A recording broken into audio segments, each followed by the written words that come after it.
Good morning guys, and welcome back to my channel. Welcome back to a brand new vlog. Today is midweek. I think it's Tuesday or Wednesday. I'll have to just double check. I've just given Choco his food about an hour ago. I'm about to have some green tea, so I'm not having coffee. And yeah, he's just somewhere. He was playing with his little bone, which he has completely obliterated. I was told this bone lasts for a while, but I got it yesterday and this dog already has obliterated the bone. My loungewear outfit, actually all three things are from PicknPay Clothing. The v-neck jersey, the tracksuit bottoms, as well as the socks are from PicknPay Clothing. So, you know, yeah. Let me have my tea. I don't know why I'm holding it like this, but yeah.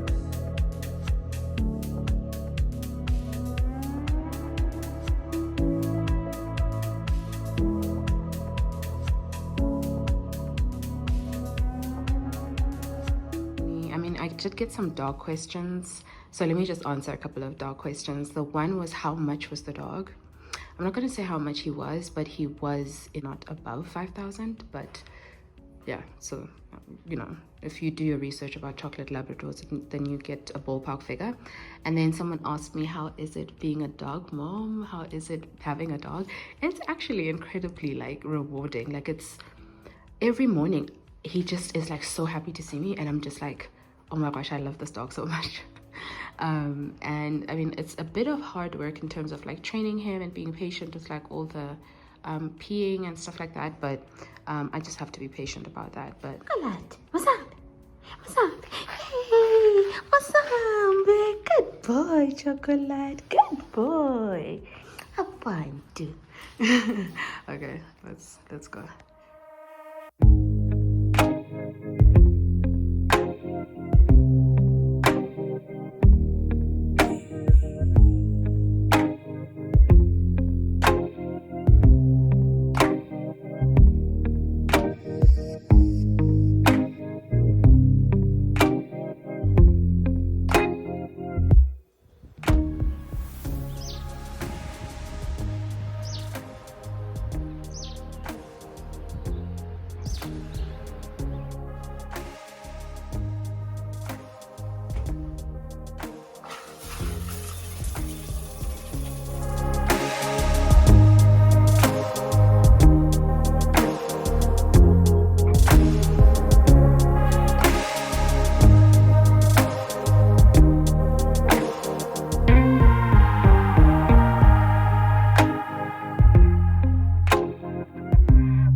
Okay guys, I asked you guys on my Instagram to leave me any questions, and every now and again I'll try and sort of gather as much as I can of a specific topic and answer those questions. I get asked a lot about my career story, my university life, my routine as a student, what I was like as a student, all that stuff. I'm gonna answer some of those questions. There's one on, please advise on how you balance things and how do you balance everything? There is a misconception, and I always try to correct you guys in the DMs when I kind of see that, oh, this person has been laboring under that misconception about me. There's a misconception that in order to be balanced, you need to be balanced all the time, or in order to be an organized person, you need to be organized all the time. You just need to be balanced enough. It can go so far, you have no idea. You just need to be organized enough, or organized enough of the time that it works for you.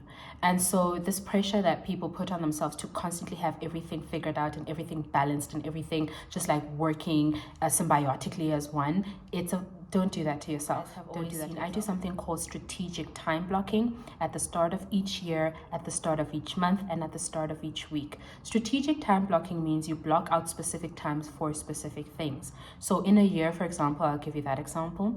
In a year, I block out 3 months to solely dedicate on my schoolwork. Now, a lot of people think that that is a month.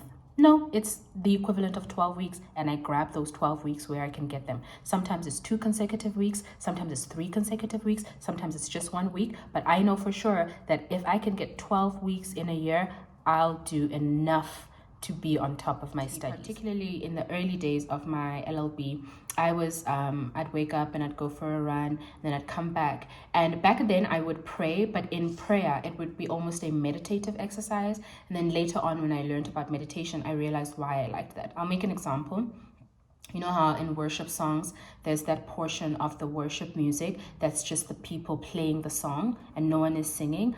I'd fast forward just to that part and I'd just sit in silence and I'd just be praying in silence, just like sort of letting that move me. I now know, obviously, that is, you know, to meditate in the spirit, and I no longer do it like that. I just simply meditate, and then afterwards I pray. Another thing I used to do in university that always used to help me is what I think a lot of bloggers and a lot of people in the productivity space, and I think James Clear as well does mention it, is designing your environment and priming your environment for success. And a lot of studies have shown things like music, things like scent. I know my sister and I have always talked about the importance of scent whenever we start a new year, or whenever we start a new sort of like semester. We want to have, you know, like a new candle or a new routine. Read before class, go to class, and then do all my extramural activities afterwards. In the evening, I never used to study. And if we are talking about if I'd wanted to be sort of an A student, I would have probably studied in the evenings. I started doing that in my postgrad when I was studying in London. I started implementing that. So preparing for class, attending class, and then after class studying. And I saw how, had I done that during my LLB, I definitely would have combed my LLB. As most of you know, if you follow me on Instagram, I did not comb my LLB student, but I was not a studious student. So I was just really that type of person. I really didn't take it that seriously. And then I'd say I started student leadership, and then I started just putting quite a lot onto my plate. I was doing mood court, I was working part-time, I was a waitress, and then I worked at Musica, and then I tutored, I did just facilitation as a student assistantships.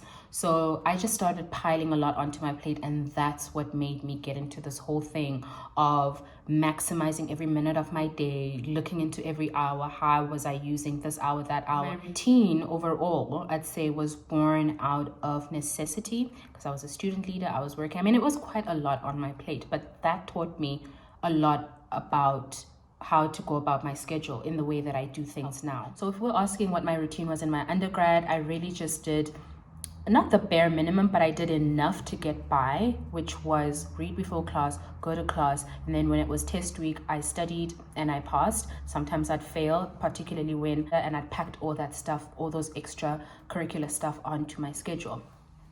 Is that something I regret? No, because those extracurricular stuff are what maximized and sharpened my soft skills. Literally some of the stuff that I still do now as an advocate, how I treat people when I walk in, how I make sure I acknowledge people. If you don't go out and sort of earn those soft skills elsewhere and you don't learn them, you'll just be one of those book smart lawyers that no one wants to work with. And you want to be the person that people want to work with wherever you go, whether you're going to be an advocate, a prosecutor, an attorney, you name it.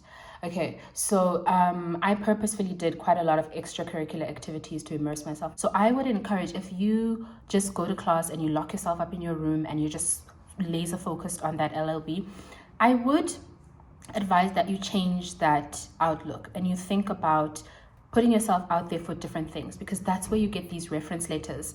That's where you get these opportunities. That's A students in law are a dime a dozen. I tell you now, okay? There's summa cum laudes, magna cum laudes. There's 70%. This. You need to differentiate yourself somehow, and you need to learn other skills.